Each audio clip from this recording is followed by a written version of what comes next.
Hello, my mathematicians. This is Miss Foster with Math in Focus, 4th grade, Chapter 5, Lesson 3, Stem and Leaf Plots.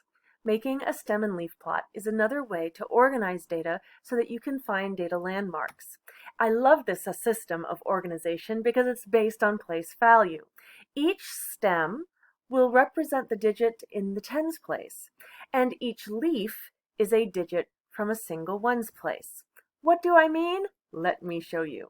So these are grades that 10 students scored on a math assignment. And you can see they're very disorganized. So the first thing we're going to do is organize them so that the greatest is here and the least, which I think is this one, is over here, like this. Then, for each of these values, we think about the tens place. I notice that the lowest digit in the tens place is 4, so I'm going to need to have one stem for 4, or 40. There's also stems for 5, numbers in the 50s, and 6s, numbers in the 60s, and we have a stem for the 70s, and finally a stem for the 80s. So I've just written in order the digits that are in the tens place. Now we are going to go back and do the same for single ones. So these right here are the scores that are in the 40s. And I'm going to put a 2, comma, 4. That's representing that we have 42 and 44. With the 50s, I have 2 6s and 1 8. So we would put this down like this. There are the 2 6s, and here's the 8, because we have 56, 56, and 58. In the 60s, I have a leaf of 4 and a leaf of 9. So there's my 60 right there. I'll put 4 in here, comma, 9. And you can see how each stem, or tens place, is organized with all of its leaves, or single ones place possibilities. In the 70s, I have 71, so 1 is a leaf, and 72 with 2 as a leaf. And for the 80s, I just have an 8. So that is how you make a stem and leaf plot. It takes up a little bit less room, and if I'm looking for things like the range, I can see that I'm going from 40 to 80. Even if I don't get involved with my leaves, that's a pretty big range for these test scores. Oh my. Here's a stem and leaf plot that they already made for us, and I wanted to really take a moment to point out to you that there's a key at the bottom. If 2 is on this side, and then there's a vertical line and a 5 on this side, that represents the number 25. So when you make stem and leaf plots, and when you read them, you might want to check in with the key at the bottom to make sure you can make sense of it. All of the questions here are designed to help you understand and read a stem and leaf plot, with the tens on this side and the leaves on this side. So I'll write single ones. For the number 58, 5 is in the blank column and 8 is in the blank column.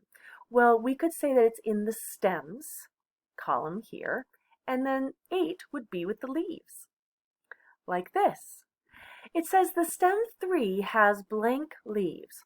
Well, the stem 3 is right here, and it has 1, 2, 3, 4 leaves. The weight that appears most often is blank pounds. Well, there are more in the stem plot for 3 or 30s, and there are 2 4s right there.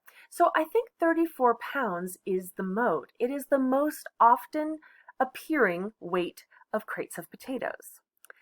Now they're asking us to find the median of the set of data. The leaf column is going to help me there. First of all, how many leaves do I have? And that will also be our number of data points.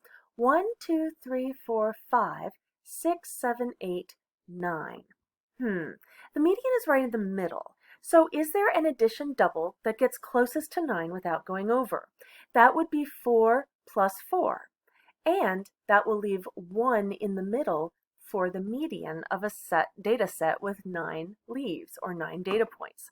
Well, if I take these 4 right here and these 4 down here, those would be the 2 4s, and the one right in the middle is 37. I predict we're headed to find the range right now, because the next 2 questions ask about the greatest weight and the least weight. The greatest weight would be this up here at the bottom of our stem and leaf plot, and that would be 69. The least would be at the top, and that would be 25. So to find the range, I have to subtract 25 from 69. I still love to stack mine. I start with the single ones place just in case I need to regroup. 9 minus 5 is 4, and 6 minus 2 is also 4. So the range is 44 pounds. That is quite a range of potato crates. The last thing they want to know is what the total weight of all the crates of potatoes are. For that, I'm going to have to add up all the stems and leaves.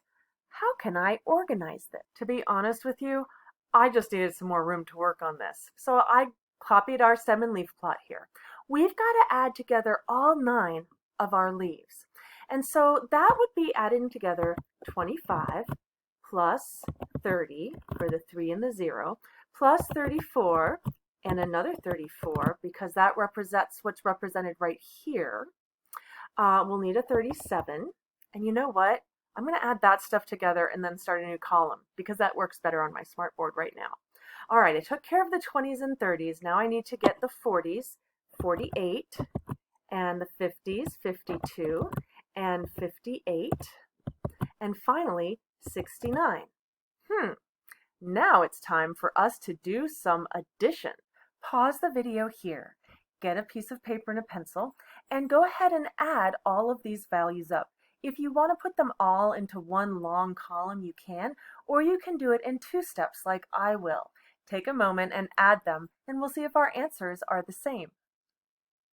For my first 2 columns, I got 160 and 227. So to finish this off, press pause again, unless you've done it all in one step, and add together 160 and 227.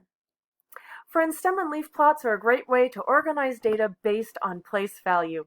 And I think we all know how much Ms. Foster loves place value. Thanks for playing math with me. Bye-bye for now.